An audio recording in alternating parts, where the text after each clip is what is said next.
everybody, and welcome to my channel, and welcome to a layout for the scrap room. This is my last video for the scrap room, as she has new design team members starting for July. I'm super excited for y'all to see what they have to bring and how they are going to help boost the scrap room and make some awesome pages for you guys for inspiration. It's been an honor to be on this design team. It seriously was a dream. The scrap room was like the first page kit I ever subscribed to back when I was in college, and dream of mine to be on it. So thank you again, Rochelle, publicly, for allowing me to be a part of this. It was amazing. So I am playing with the sketch today and the Shimelle collection from the Flavors of the Month kit. I'm a huge fan of Shimelle. And I'm a huge fan of this sketch made by Rochelle herself. Shimelle has always made some really fun, whimsical collections, and they're never too girly. They're always just fun. So I couldn't wait to document my son playing at his grandma's. This was COVID year, so he did a lot of that since we didn't have school or our summer care, and they had a lot of fun together. It was a really good, memorable time for them.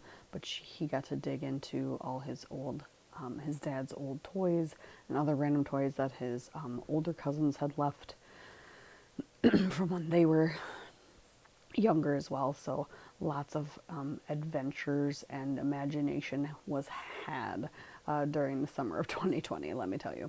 So there's just two more photos of my son playing with his grandma and playing make-believe and dress-up.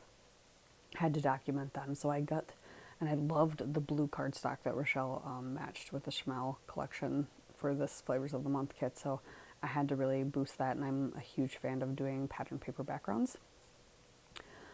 So I got the cardstock, and then I matted my photos in that blue, and then I took a white tag from my stash and inked it up, not super like solid, just kind of messily with prize ribbon, prize ribbon, and then I did ink up the circle that I cut with the floral pattern as well. And then I want to fancy up this tag a little bit, so I'm adding some green washi tape above and below where the photos are going to sit, and then I will add some blue and white twine as well, just to give it a little texture, a little bit of added something.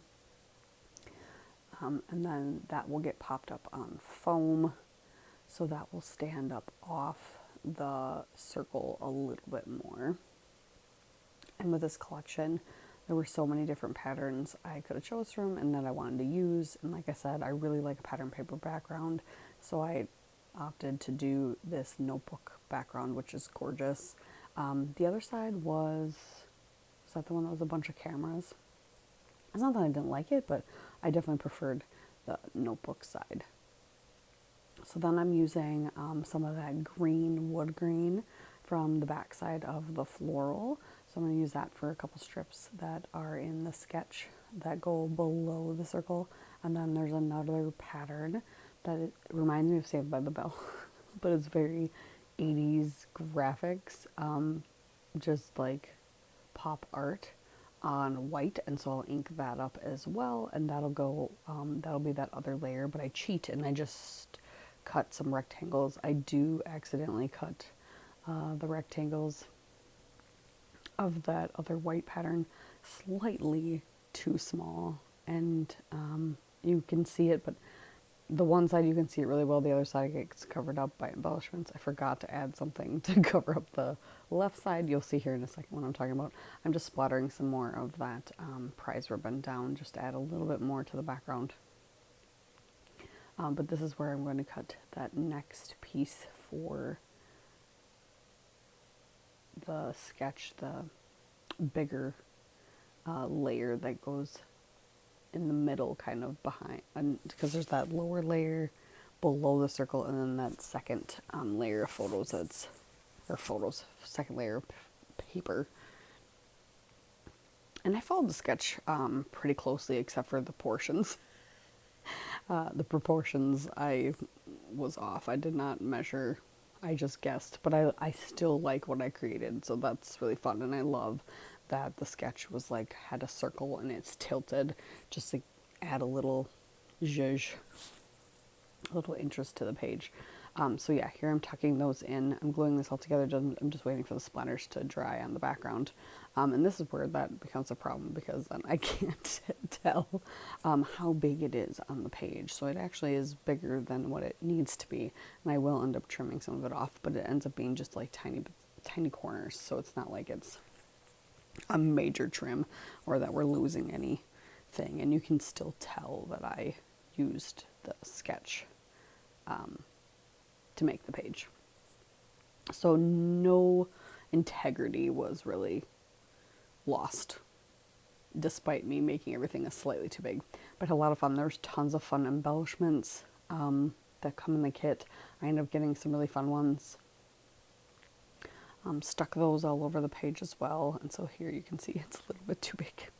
Oops.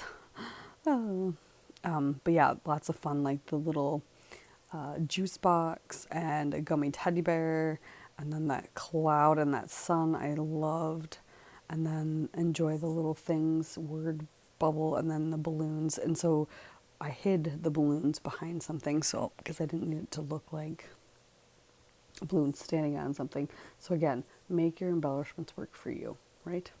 So I glued everything down now, trimming off that excess, and I still have to figure out a title. So I do go just digging my stash of some titles, and I have this awesome and then times. So it's going to be awesome times, then I'll document below it. But I really like the added pop of color. There's so much color in this collection, but I was really excited to find that bright red awesome in, I believe it was a 49 Market chipboard words. I think that's what they were. But here's some close-ups. Like I said, just have fun with it. Have a blast. Do what you want and enjoy. And thank you so much for following my journey through being on the design team. And I appreciate you. Subscribe to my channel if you haven't already. Okay, bye.